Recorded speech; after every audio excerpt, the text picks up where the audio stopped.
नमस्ते दोस्तों। हाइड्रोपोनिक्स में हम अक्सर पोषक तत्वों और रोशनी की बात करते हैं, लेकिन दो और महत्वपूर्ण कारक हैं जो पौधों के स्वास्थ्य और वृद्धि के लिए बेहद जरूरी हैं। सही वेंटिलेशन और तापमान का नियंत्रण। आज हम जानेंगे कि ये क्यों महत्वपूर्ण है और इन्हें कैसे मैनेज किया जाए। सबसे पहले बात करते हैं वेंटिलेशन की। वेंटिलेशन का मतलब है आपके ग्रो एरिया में हवा का सही संचलन और आदान प्रदान। ये कई कारणों से महत्वपूर्ण है। कार्बन डाइऑक्साइड की आपूर्ति। पौधे प्रकाश संश्लेषण के लिए CO2 का उपयोग करते हैं। एक बंद जगह में पौधे जल्दी ही आसपास की CO2 को खत्म कर देते हैं।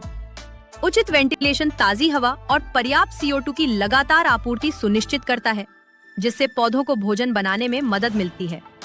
ऑक्सीजन की आपूर्ति। जड़ों को भी सांस लेने के लिए ऑक्सीजन की जरूरत होती है और वेंटिलेशन जड़ों के आसपास ऑक्सीजन का स्तर बनाए रखने में मदद करता है। रोगों की रोकथाम। ठहरी हुई या बासी हवा नमी और गर्मी को फंसा सकती है, जिससे फंगस, मोल्ड और अन्य बीमारियों के पनपने का खतरा बढ़ जाता है। अच्छी हवा का बहाव पत्तियों पर नमी को कम करता है और इन समस्याओं को रोकता है। तापमान और आर्द्रता का नियंत्रण।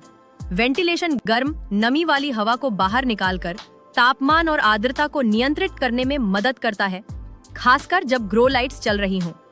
उपाय: छोटे पंखे लगाकर हवा का संचलन सुनिश्चित करें। एग्जॉस्ट पंखे पुरानी हवा को बाहर निकालने और ताजी हवा को अंदर लाने में मदद करते हैं। अब आते हैं तापमान पर। पौधों के स्वस्थ विकास के लिए सही तापमान बनाए रखना अत्यंत महत्वपूर्ण है। प्रकाश संश्लेषण और पोषक तत्वों का अवशोषण। पौधों में होने वाली रासायनिक प्रक्रियाएं जिनमें प्रकाश संश्लेषण और पोषक तत्वों का अवशोषण शामिल है, तापमान पर बहुत निर्भर करती है। बहुत ज्यादा तापमान पौधों पर तनाव डालता है, उन्हें पानी और पोषक तत्वों को ठीक से सोखने से रोकता है। इससे पत्तियां जल सकती हैं, मुरझा सकती हैं और विकास रुक सकता है। ये जड़ सड़न जैसी समस्याओं को भी बढ़ावा दे सकता है। बहुत कम तापमान पौधों की वृद्धि को धीमा कर देता है, पोषक तत्वों के अवशोषण को कम करता है और उन्हें बीमारियों के प्रति अधिक संवेदनशील बनाता है।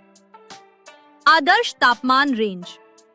ज्यादातर हाइड्रोपोनिक पौधों के लिए 20 डिग्री सेल्सियस से 26 डिग्री सेल्सियस, 68 डिग्री फ़ारेनहाइट से 78 डिग्री फ़ारेनहाइट के बीच का तापमान आदर्श माना जाता है। हालांकि ये पौधे की प्रजाति और उसकी विकास अवस्था पर निर्भर करता है। उपाय: थर्मामीटर।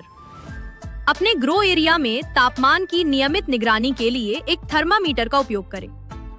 वेंटिलेशन। जैसा कि हमने पहले चर्चा की, सही वेंटिलेशन गर्मी को बाहर निकालकर तापमान को नियंत्रित करने में मदद करता है। हीटर और कूलर। यदि आवश्यक हो तो कमरे के हीटर या एयर कंडीशनर AC का उपयोग करके तापमान को नियंत्रित करें। लाइट्स। LED लाइट्स कम गर्मी पैदा करती हैं, जो तापमान नियंत्रण में सहायक होती हैं। सही वेंटिलेशन और तापमान का नियंत्रण एक स्वस्थ हाइड्रोपोनिक सिस्टम का अभिन्न अंग है। ये सुनिश्चित करते हैं कि आपके पौधों को सही वातावरण मिले, जिससे वे कुशलता से पोषक तत्वों को अवशोषित कर सके, प्रकाश संश्लेषण कर सके और बीमारियों से बचे रहें। इन आसान उपायों को अपनाकर आप अपने हाइड्रोपोनिक पौधों को इष्टतम विकास के लिए सबसे अच्छा वातावरण प्रदान कर सकते हैं और साल भर भरपूर फसल प्राप्त कर सकते हैं। उम्मीद है ये जानकारी आपके लिए उपयोगी होगी। वीडियो में अंत तक बने रहने के लिए धन्यवाद।